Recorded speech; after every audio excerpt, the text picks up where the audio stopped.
Train পার করছে Sodepur station. এটা হলো জলঙ্গি নদীর ব্রিজ, আর এই যে নিচে জলঙ্গি নদী। ভালো লাগছে, স্কুল থেকে নিয়ে যাচ্ছে। কেমন লাগছে? খুব ভালো লাগছে। আমরা এখন চলে এসেছি মতিঝিল। নমস্কার বন্ধুরা, আজকে আপনাদের স্বাগত জানাচ্ছি একটা নতুন ভ্লগে। আজকে আমি যাচ্ছি টাকি বয়েজ আমার স্কুলের আয়োজনে একটি স্কুল এক্সকারশনে। আর কোথায় যাচ্ছি সেটা তো আপনারা বুঝতেই পেরে গেছেন।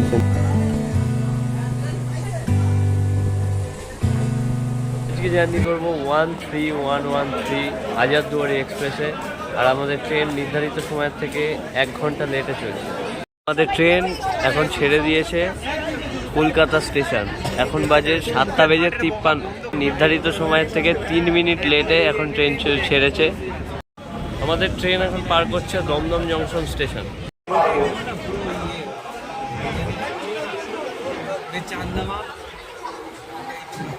দমদম জংশনে এই ট্রেনের কোনো স্টপেজ নেই। এরপরে দেখা হচ্ছে ব্যারাকপুর স্টেশনে। সেই স্পিডে কিন্তু ট্রেন এখন চলছে।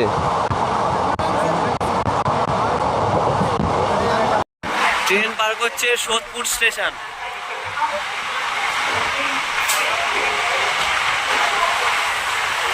সেই মজা।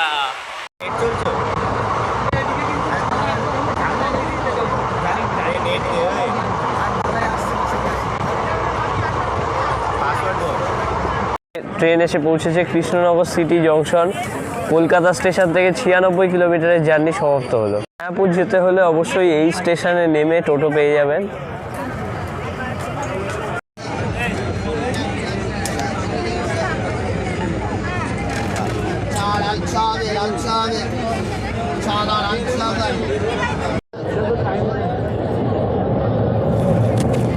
এটা হলো জলঙ্গি নদীর ব্রিজ, আর এই যে নিচে জলঙ্গি নদী।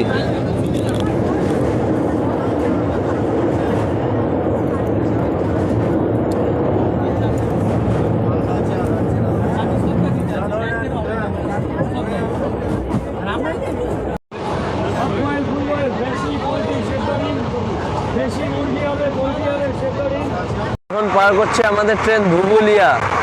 আর ধুবুলিয়াতে একজন বিখ্যাত ইউটিউবারের বাড়ি। কমেন্টে জানান কোন ইউটিউবারের বাড়ি।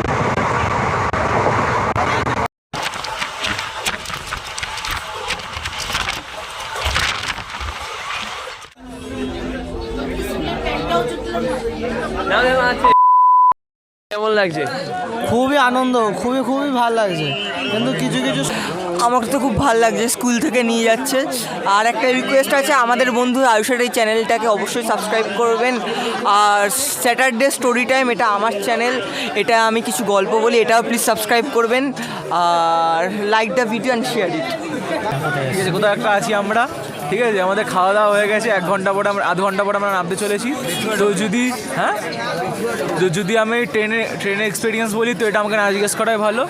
আর কি বলে ওটাকে, বেশ ক্লাস 11-এর ভাইদের থেকে শুনে নেবো কেমন লাগছে।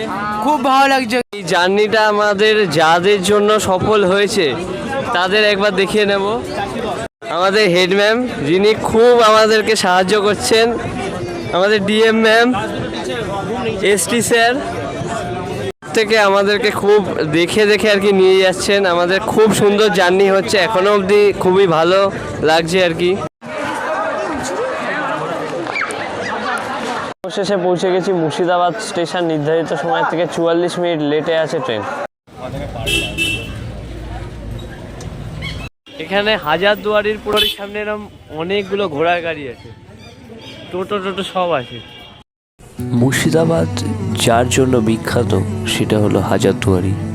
আর এই হাজারদুয়ারি প্রতিষ্ঠা করেছিলেন নবাব নাজিম হুমায়ুন শাহ 1829 সালে। ভেতরে এখনও সংরক্ষিত রয়েছে তখনকার দিনের ব্যবহৃত অস্ত্রশস্ত্র, পোশাক আশাক, আরও অনেক কিছু। আর তার সামনেই রয়েছে সাদা রঙের ইমামবাড়া। বছরে 9 দিন মহরমের সময় খোলা থাকে। পুরো হাজারদুয়ারির পুরো সামনে পুরো মিউজিয়ামটা ঘুরলাম, কিন্তু ওখানে যেহেতু ক্যামেরা অ্যালাউ ছিল না, তাই জন্য আমরা কোনো ভিডিও করতে পারিনি। বেরিয়ে যাচ্ছি হাজারদুয়ারি প্যালেস থেকে। হাজারদুয়ারি দেখার পর আমরা এখন যাচ্ছি মতিঝিল। আমরা এখন আছি মতিঝিল পার্কে। রাতের অন্ধকার হয়ে যাওয়ার কারণে মতিঝিল পার্কটা আমরা ঠিকঠাক ঘুরে দেখতে পারিনি। আপনারা আসলে সকালে আসার চেষ্টা করবেন। তো আজকের মতো এই পর্যন্তই। পরবর্তী ব্লগে রয়েছে দ্বিতীয় দিনের ভ্রমণ কাহিনী, কোথায় কোথায় গেলাম, কি করলাম সব। আর ভিডিওটা যদি ভালো লেগে থাকে তাহলে চ্যানেলটাকে সাবস্ক্রাইব করুন আর লাইক, শেয়ার, কমেন্ট করুন। দেখা হচ্ছে নেক্সট ভিডিওতে।